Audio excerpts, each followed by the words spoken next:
নমস্কার। আজকে আমার রেসিপি ফুলকপি পাতায় চিংড়ি ভর্তা।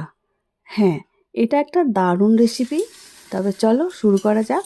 পাতাগুলো খুব ভালো করে বেছে নিয়ে ধুয়ে নিয়ে চলে এসেছি। বাছা মানে যে মোটা মোটা যে ডাঁটাগুলো থাকে সেগুলো সব ফেলে দিয়েছি। তারপর ধোয়ার পরে একটু জল ফুটিয়ে 2 মিনিটের মতো টকবক করে ফুটিয়ে নিতে হবে। কারণ পাতাগুলো একটু সিদ্ধও হয়ে যাবে, আর পাতায় যদি কোনো রাসায়নিক সার দেয়া থাকে সেটাও তো খাওয়ার জন্য তো ভালো নয়। সেই জন্য একটু ধুয়ে খাওয়াই ভালো। সেই জন্য ঢাকা দিয়ে দিলাম 2 থেকে 3 মিনিট। 2-3 মিনিট পর ফিরে আসলাম।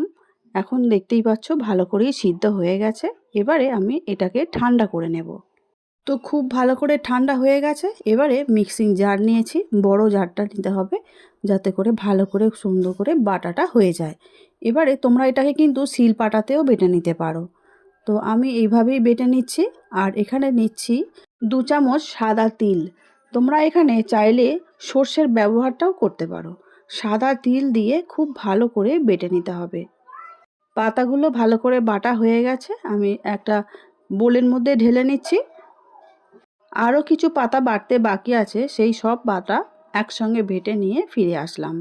এবারে চিংড়ি মাছ নিয়েছি এখানে আমার প্রয়োজন অনুযায়ী, আর নিয়েছি শুকনো লঙ্কা দুটো, নিয়েছি রসুন ছোট ছোট করে কেটে, আর দুটো বড় সাইজের পেঁয়াজ, সেগুলোও ছোট ছোট করে কেটে নিয়েছি। এই ক্ষেত্রে রসুনটা একটু বেশিই লাগে, সেই জন্য আমি 10-12টা রসুন এরকম ছোট ছোট করে কেটে নিয়েছি।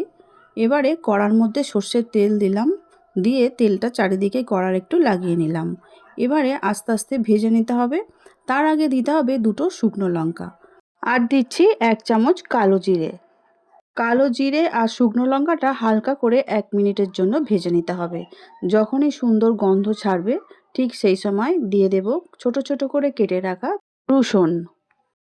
কাছের বা দূরে যে সমস্ত বন্ধুরা এই মুহূর্তে ইউটিউব চ্যানেল থেকে আমার ভিডিও দেখছো, যদি ভালো লেগে থাকে লাইক শেয়ার সাবস্ক্রাইব করে শ্রাবণীর পাকঘর চ্যানেলটির পাশে থেকে যাওয়ার অনুরোধ রইল।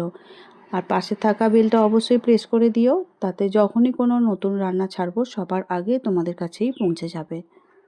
আর ফেসবুক পেজ থেকে দেখছো বন্ধুরা, প্লিজ পেজটিকে ফলো করে দিও। এখন রসুনের কুচিগুলো ভালো করে ভাজা হয়ে গেছে, দিয়ে দিলাম কুচি করা পেঁয়াজ। এই রসুন আর পেঁয়াজ খুব ভালো করে প্রথমে ভেজে নিতে হবে। আজকে আমি যেভাবে ফুলকপির পাতা বাটাটা রান্নাটা করে দেখাচ্ছি, এইভাবে তোমরা অবশ্যই বাড়িতে একবার ট্রাই করে দেখো। খুবই ভালো লাগে, আর সত্যিই বলতে অন্য কোনো তরিতরকারির প্রয়োজন হবে না। প্রথম থেকে শেষ পর্যন্ত মনে হবে একটা পদ দিয়েই সমস্ত ভাত খাওয়া হয়ে যাবে। এবারে চলো পেঁয়াজ রসুনটা একটু ভালো করে ভাজা ভাজা হয়ে আসতেই দিয়ে দিলাম চিংড়ি মাছ। চিংড়ি মাছগুলো কিন্তু আমি আগে থেকে নুন হলুদ মাখিয়ে রাখিনি। পেঁয়াজ রসুন যেহেতু ভাজা হচ্ছে তার মধ্যেই দিয়ে দিয়েছি চিংড়ি মাছ, আর এখন দেব হলুদ। হলুদ দিয়ে খুব ভালো করে একটু নাড়াচাড়া করে চিংড়ি মাছের সঙ্গে মিশিয়ে নেব। আর চিংড়ি মাছও ভাজা হতে থাকবে, তার মধ্যে পেঁয়াজ রসুনও ভাজা হতে থাকবে, একসঙ্গেই ভাজা হতে থাকবে। পেঁয়াজ রসুনের সঙ্গে চিংড়ি মাছ ভালো করেই ভাজা হয়ে গেছে, দেখে নিশ্চয়ই বুঝতেই পারছো। এবারে দিয়ে দেব কয়েকটা কাঁচা লঙ্কা। এর মধ্যে গন্ধটা খুব ভালো লাগবে সেই জন্য দিলাম। আর আগে থেকে যে বেটে রাখা ফুলকপির পাতা আর তিল একসঙ্গে সেই বাটাটা আমি দিয়ে দিলাম পেঁয়াজ রসুন আর চিংড়ি মাছ ভাজার ওপরে দিয়ে। এবারে খুব ভালো করে নাড়াচাড়া করতে হবে। একটু ভালো করে নাড়াচাড়া করে নিয়েছি। দিয়ে দেব এবারে পরিমাণ মতো নুন, কারণ আগে একবারও নুন দেওয়া হয়নি, সেই অনুযায়ী নুনটা দিতে হবে। দিলাম অল্প একটু চিনি। চিনিটা ভালো লাগার জন্য দিয়েছি, তোমাদের যদি মনে হয় চিনিটা না দিলে ভালো, তাহলে চিনিটা দিতে হবে না।